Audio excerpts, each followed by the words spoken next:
어딜 가요? 얘 미쳤어?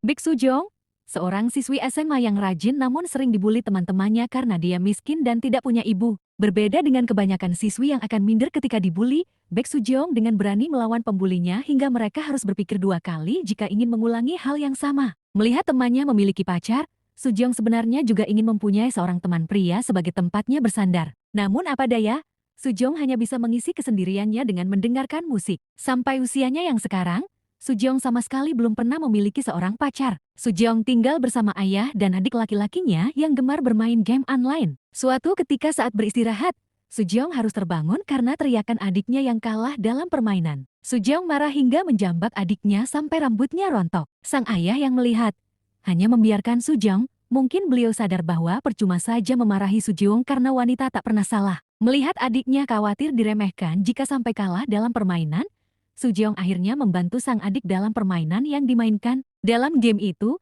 Soo-jong menggunakan akun adiknya dengan nama penyembuh. Dalam misinya, Soo-jong bertemu dengan gamer lain dengan nama akun Naga Api Hitam. Seperti biasa sebelum menyelesaikan misi, Soo-jong pun sempat beradu mulut dengan Naga Api Hitam yang dianggap seperti anak kecil, meski akhirnya mereka berhasil menyelesaikan misi dengan sukses. Dari sanalah Soo-jong dan Naga Api Hitam akhirnya saling berteman di dunia game. Lalu Naga Api Hitam pun memperkenalkan pemain lain kepada Soo-jong yang bersatu dalam sebuah klan bernama Klan Yokrin. Karena menggunakan akun adiknya yang memakai karakter laki-laki, mereka pun mengira kalau Soo-jong adalah seorang pria, namun Soo-jong akhirnya menjelaskan kalau dia seorang wanita dan mempunyai nama pengguna Strawberry. Sejak saat itu, hubungan antara Naga Api Hitam dan Strawberry pun semakin dekat, bahkan mereka sampai berteman di akun sosial media mereka dan saling menceritakan kehidupan masing-masing di mana Naga Api Hitam yang tahu kalau Strawberry kurang kasih sayang, bersedia menjadi teman bagi Strawberry agar tak sendiri di dunia game ini. Sementara Naga Api Hitam pun menceritakan kondisinya sebagai anak tunggal yang tidak memiliki orang tua. Perhatian dari Naga Api Hitam membuat Soo-jong senang karena harapannya untuk memiliki seorang kakak yang bisa menjaganya kini telah menjadi kenyataan. Mereka sempat beberapa kali janjian untuk bertemu di dunia nyata,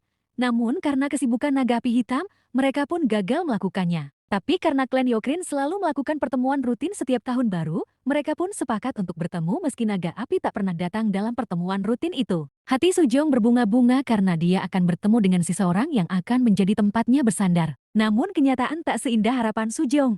Naga Api Hitam ternyata adalah seorang anak kecil dengan penampilan aneh dan norak. Meski begitu, dia punya banyak uang untuk mentraktir teman-temannya. Dia bernyanyi dengan suara fals bahkan ternyata memakai wig untuk menyembunyikan identitasnya yang ternyata masih anak SMP. Soo-jong marah karena merasa telah tertipu. Tapi Naga Hitam berusaha menjelaskan kalau dia melakukan semuanya agar tidak diremehkan karena usianya sekarang baru 15 tahun sementara Soo-jong sudah berusia 19 tahun. Namun kemarahan Soo-jong tidak dapat dibendung meski Naga Hitam sempat mengungkapkan perasaan kalau dia mencintai Soo-jong dan menganggap kalau Soo-jong adalah takdirnya. Naga Api kecewa karena cintanya ditolak, sama halnya dengan Soo-jong yang patah hati karena cinta pertamanya jauh dari ekspektasinya. 거지 같은 꼴 개뼈다고 같은 Sejak saat itu, Soo-jong berhenti jadi penyembuh dan memutuskan menjadi pembunuh. Hal itu terbawa hingga beberapa tahun ke depan saat Soo-jong telah bekerja. Beberapa atasannya menjadi korban pemecatan karena Soo-jong melaporkan tindakan buruk mereka. Seperti manajer ini yang terpaksa mundur karena tak tahan didatangi Soo-jong siang dan malam, entah karena alasan apa. Lalu manajer ini yang dipecat setelah dilaporkan oleh Soo-jong karena berusaha melecehkan salah seorang pegawai wanita. Lalu manajer ini yang langsung disemprot oleh Soo-jong karena ketahuan merokok di ruang rapat. Karena kejadian-kejadian tersebut, Soo-jong mendapat julukan pembunuh manajer umum dari teman-temannya. Di tempat lain, Ban Ju-yeon yang merupakan cucu dari pemilik perusahaan sedang memecat salah seorang pegawainya yang ketahuan melakukan penyuapan. Meski dia adalah cucu pemilik perusahaan, tapi Ban Ju-yeon menganggap kalau dirinya adalah anjing dari neneknya yang harus selalu mengikuti aturannya. Karena posisi manajer umum divisi perencanaan di Yongsun Department Store sekarang sedang kosong, Jung Hyo-sun nenek Ju-yeon yang selanjutnya kita panggil ketua Jung, memerintahkan Ju-yeon untuk menempati posisi itu. Dan tugas Ju-yeon adalah meningkatkan penjualan menjadi 2 kali lipat. Suatu ketika,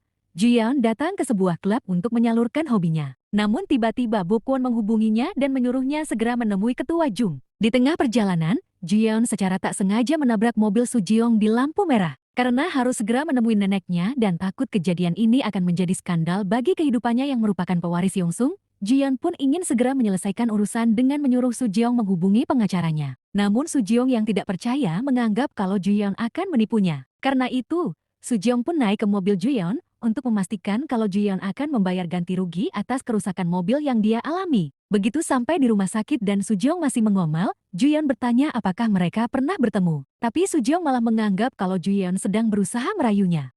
Karena tak punya waktu untuk meladeni Sujeong, Jiyeon pun segera pergi meninggalkan Sujeong. Rupanya Ketua Jung mengajak Jiyeon menghadiri sebuah pemakaman dari salah seorang karyawannya yang meninggal dunia. Melihat neneknya begitu perhatian pada keluarga itu, Jiyeon teringat ketika kedua orang tuanya meninggal dulu. Ketua Jung memarahinya karena Jiyeon terus menangis dan dianggap sebagai pembunuh putranya. Lalu sekarang Ketua Jung juga kembali memarahinya karena datang terlambat. Ketua Jung mengungkit kembali ketika putranya meninggal dunia saat baru diangkat menjadi manajer umum departemen store, dan dia juga menantang Jiyeon apakah Jiyeon mampu menggantikan posisi putranya dan tak melakukan kesalahan sedikit pun. Tak mendapatkan kasih sayang dari orang tua dan dianggap sebagai pembunuh oleh neneknya, Jiyeon hanya bisa mengisi waktu senggangnya dengan membaca buku di sebuah ruangan khusus tempatnya mengisi kekosongan. Sementara Sujeong yang masih marah, mendatangi restoran milik Ha-jin dan menceritakan semuanya. Kini dia menyesal karena telah merobek kartu nama yang diberikan oleh Jiyeon kepadanya. Meski begitu, karena besok dia kedatangan manajer baru,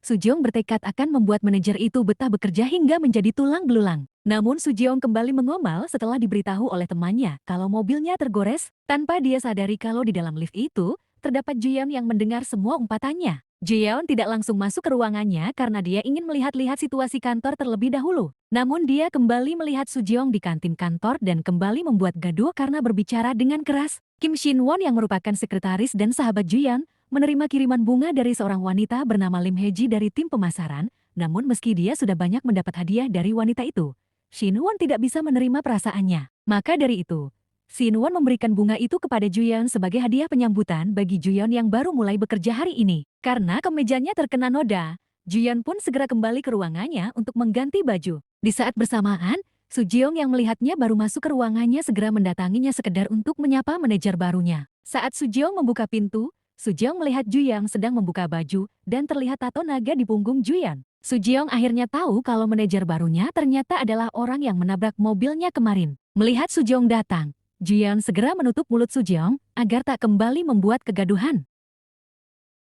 Ban Jiyeon sudah tahu kalau Sujeong memiliki julukan pembunuh manajer umum dari profil pegawai yang diberikan oleh Bukwon kemarin, dan sekarang ketika Sujeong masuk ke ruangannya tanpa izin dan menuduhnya sebagai orang gila mesum, Jiyeon bilang kalau Sujeong adalah orang yang menyebalkan. Bahkan dari namanya saja Sujeong sudah menyebalkan. Menyadari kesalahannya, Sujeong mencoba bersikap baik dengan berkata kalau pertemuan mereka adalah sebuah takdir dan Sujeong akan melupakan kejadian sebelumnya. Namun Jiyeon berkata kalau pertemuan mereka bukanlah takdir dan Jiyeon meminta Sujeong untuk melupakan pertemuan mereka dan menganggapnya tak pernah terjadi. Kini, Jiyeon menganggap kalau keberadaan Sujeong adalah risiko tingkat 1 bagi perusahaannya. Dalam perkenalan dengan timnya, Jiyeon menyampaikan bahwa targetnya adalah meningkatkan penjualan sebanyak 2 kali lipat. Jiyeon juga memperingatkan Sujeong agar berhati-hati karena jika Sujeong bermasalah dengan Jiyeon, Jiyeon memastikan kalau Sujeonglah yang akan kalah dan keluar dari Yongsung. Mendengar itu, teman-temannya menasehati agar Sujeong bersikap baik kepada Jiyeon dan menjilatnya.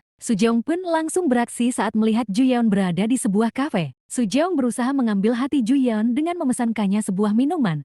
Namun Jiyeon yang tidak mau karakternya diketahui oleh Sujeong menolaknya. Demikian juga ketika Sujeong memergokinya berebut sebuah mainan edisi terbatas dengan seorang anak. Jiyeon menganggap kalau keberadaan Sujeong mulai membahayakan posisinya karena Sujeong sudah 3 kali memergokinya melakukan sesuatu yang seharusnya dia sembunyikan. Karena itu, Jiyeon berniat mengeluarkan Sujeong dari perusahaan. Tapi mengingat kinerja Sujeong selama ini baik dan yakin kalau Sujeong pasti tidak akan tinggal diam, Jiyeon pun akan membuat Sujeong keluar dari Yongsung atas kemauannya sendiri. Dalam sebuah rapat yang membahas tentang ekspansi Yongsung Department Store ke pasar Amerika, Jiyeon sengaja menggunakan bahasa asing untuk bertanya pada Sujeong apakah Sujeong bisa merealisasikan targetnya. Jiyeon yakin kalau Sujeong tidak akan bisa menjawab pertanyaannya. Namun di luar dugaan Jiyeon, Sujeong menjawab dengan sebuah pepatah berbahasa asing. Barang siapa yang tidak berani melompat ke dalam kesulitan, maka dia tidak akan bisa melewatinya. Sujeong berjanji akan mampu mencapai target yang ditetapkan oleh perusahaan dalam 3 tahun ke depan meski hal itu dinilai sebagai omong kosong belaka oleh Jiyeon. Meski menunjukkan kepercayaan diri dalam bekerja, Sujeong tetaplah target untuk dibuang oleh Juyeon. Seorang seniornya menilai kalau apa yang dilakukan Sujeong di rapat tadi sama seperti anjing yang tidak peduli dengan apa yang dikatakan orang lain. Sebab menurutnya, apa yang dilakukan oleh Sujeong membuat para wanita dikritik karena bersikap jahat. Tak terima dihina seperti itu, Sujeong menyindir seniornya yang bercerai karena memilih karirnya. Bukankah lebih baik kalau keduanya bekerja sama untuk mengumpat orang-orang yang seharusnya diumpat? Shinwon mulai mengumpulkan informasi dari teman-teman Sujeong karena disuruh oleh Juyeon untuk mengumpulkan bukti yang akan digunakan sebagai alasan untuk memecat Sujeong. Di tengah masa itu, Sujeong dan Juyeon bertemu di sebuah restoran ketika Sujeong sedang makan bersama dengan teman satu timnya. Juyeon mengira kalau mereka akan mengadakan makan bersama untuk menyambut bergabungnya dia di perusahaan itu. Juyeon terus mengkritik apapun yang dilakukan oleh Sujeong hingga keduanya terlibat adu kekuatan dalam minum miras. Keduanya terkenal tak pernah mabuk sekalipun saat minum bersama, hingga semua temannya akhirnya meninggalkan mereka. Mereka mulai beradu argumen. Sujeong yang merasa kalau dirinya dianggap seperti duri di dalam mata oleh Juyeon akan menjadi cacing yang akan menggeliat jika dia diinjak. Sujeong juga rumput liar dengan akar lembab yang apabila Juyeon berusaha mencabutnya maka dia akan menusuk lebih keras. Karena itu, Sujeong tetap akan melakukan yang terbaik meski Juyeon membencinya. Namun Juyeon bilang kalau dia tidak membencinya. Juyeon bertanya apakah ada atasan yang tidak suka jika bawahannya bekerja keras. Jika ada seseorang yang tidak suka, itu karena mereka tidak menguasai kemampuan-kemampuan yang dikuasai oleh Sujeong dan itu tak berlaku bagi Juyeon. Juyeon tidak membenci Sujeong tapi dia menganggap kalau Sujeong berbahaya dan harus disingkirkan karena Sujeong seperti bom. Keesokan harinya ketika terbangun dari tidur, Juyeon mendapati kemeja yang dipakainya terkena noda susu. Juyeon akhirnya ingat kalau semalam ketika mabuk, dia meminta susu coklat kepada Sujeong yang mencarikannya taksi. Juyeon semakin marah karena kini Sujeong mengetahui rahasia yang sebenarnya ingin dia sembunyikan. Sebelum ke kantor, Juyeon menghadap kepada Ketua Jung dan menjelaskan rencananya untuk melakukan pembaruan pada Yongsung Department Store. Meski biaya yang dibutuhkan sangat besar, Juyeon pikir kalau investasi yang berani terkadang dibutuhkan untuk sebuah pertumbuhan. Ketua Jung berpesan agar Juyeon tidak mengecewakannya lagi seperti yang dia lakukan sebelumnya. Begitu sampai di kantornya, Juyeon mendengar Sujeong bergosip dengan teman-temannya dan bilang kalau semalam dia mengalahkan Juyeon. Bahkan ketika mabuk, Juyeon meminta susu coklat padanya. Mendengar itu, Juyeon langsung menegur mereka. Juyeon langsung mengintimidasi Sujeong dengan bertanya apakah Sujeong tahu cara cacing tanah dan rumput liar bertahan hidup. Mereka bertahan karena manusia membiarkan mereka hidup. Jika dia menginjak cacing tanah, maka cacing tanah itu akan mati. Demikian pula ketika dia mencabut rumput liar itu juga akan mati. Tapi karena Juyeon tidak suka tangan dan kakinya kotor, Juyeon pun membiarkan mereka hidup. Sebelum pergi Juyeon bertanya, "Apa kamu pikir kamu berbakat? Itu sebabnya kamu masih di sini? Tolonglah sadar jika kamu tidak ingin terkena pendauran ulang." Sujeong pun langsung melabrak Juyeon ke ruangannya dan bertanya memangnya siapa Juyeon yang berani merendahkan dan menghina orang lain. Toh di luar perusahaan mereka sama-sama manusia biasa. Sujeong menantang untuk menyelesaikan masalah ini di luar tanpa membawa jabatan. Namun Juyeon menantang balik agar Sujeong memulainya dengan membawa surat pengunduran diri. Temannya yang mulai khawatir ketika mendengar keributan itu, segera membawa Sujeong yang menantang Juyeon agar memecatnya. Bokwon memperingatkan bahwa perundungan di tempat kerja seperti ini juga tidak menguntungkan bagi Juyeon. Juyeon pun sadar kalau apa yang telah dia lakukan memang sudah berlebihan. Sementara Sujeong yang masih emosi akhirnya diberitahu temannya, siapa sebenarnya Juyeon yang tak lain adalah cucu tunggal pemilik perusahaan tempat mereka bekerja. Mendengar itu, Sujeong yang mulai khawatir kalau dia akan dipecat, mulai memikirkan sebuah cara bagaimana agar Juyeon tidak bisa memecatnya. Perang dingin masih berlanjut sampai malam ketika Juyeon hendak pulang dan Sujeong masih lembur menyelesaikan pekerjaannya. Sujeong mengikuti Juyeon dari belakang hingga Juyeon akhirnya masuk ke dalam sebuah klub dengan menggunakan pakaian yang tak biasa. Sujeong kemudian mengambil beberapa foto ketika Juyeon berjingkrak-jingkrak mengikuti dentuman musik lalu mengirim foto itu untuk mengancam Juyeon.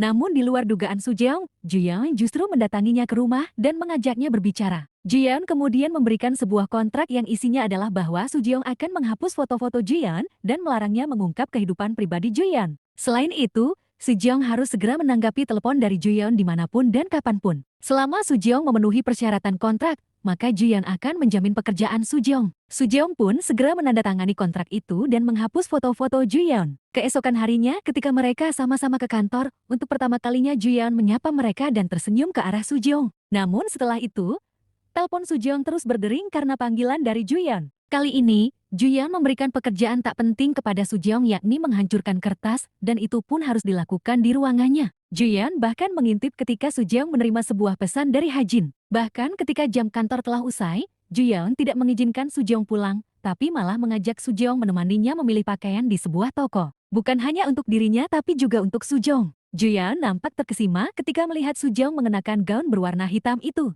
Lalu mengajaknya menuju ke sebuah pesta yang biasanya dihadiri para konglomerat. Teman-temannya mulai mengejek Juyeon sebagai cucu yang dibuang karena tak diberi jabatan apapun oleh neneknya.